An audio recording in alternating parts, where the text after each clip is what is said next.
కొన్ని వింటున్నా చూస్తున్నా మతిపోతోంది.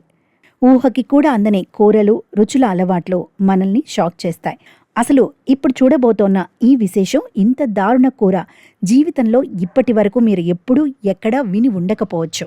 చీమలను గుంపులు గుంపులుగా పాకడం మనం చూసాం. కానీ వాటితో కూర సంగతి మీకు తెలుసా? అక్కడితో ఆగకుండా వాటి గుడ్లతో కూడా కూర ఏంటా అని సందేహిస్తున్నారా? పైగా వీటిని రోకలి బండతో ఇలా నూరి కొత్తిమీర పచ్చడిలా తయారు చేస్తారు ఇక్కడి జనాలు. ఆ మాటకొస్తే ఉత్తరాంధ్రలోని పార్వతీపురం, శ్రీకాకుళం జిల్లాలో ఉండే గిరిజన సాంప్రదాయ వంటకం ఇదే.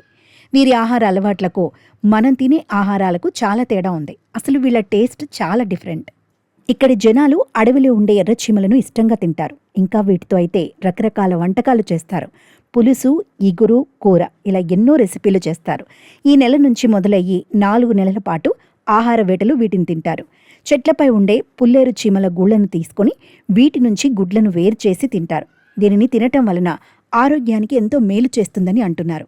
దీన్ని అడవిలో ఉండే కొండవెదురు నుంచి తీస్తారు. ఈ చీమ గుడ్లను వేరు చేసి క్యాబేజీని కట్ చేసినట్టుగా చేసుకుని దానిలో కొద్దిగా పెసరపప్పు, నువ్వు పొడి వేసి వండుతారు. ఇంకా ఆరితేగ దుంపలు, మురగడి దుంపలు ఆగస్టు వరకు లభిస్తాయి. కొందరు వీటిని కాల్చి ఉడకబెట్టి బాగా తింటారు. ఇంకా చిత్ర విచిత్ర కూరలు కూడా వండుకొని తింటారు. ఈ చీమ గుడ్లలో ప్రోటీన్, కాల్షియం శరీరానికి బలాన్ని ఇస్తాయి అంటారు ఒక పక్క ఆహార నిపుణులు. ఎవరి అంచనాలు, అభిరుచులు వాళ్ళవి ఈ విశాల ప్రపంచంలో.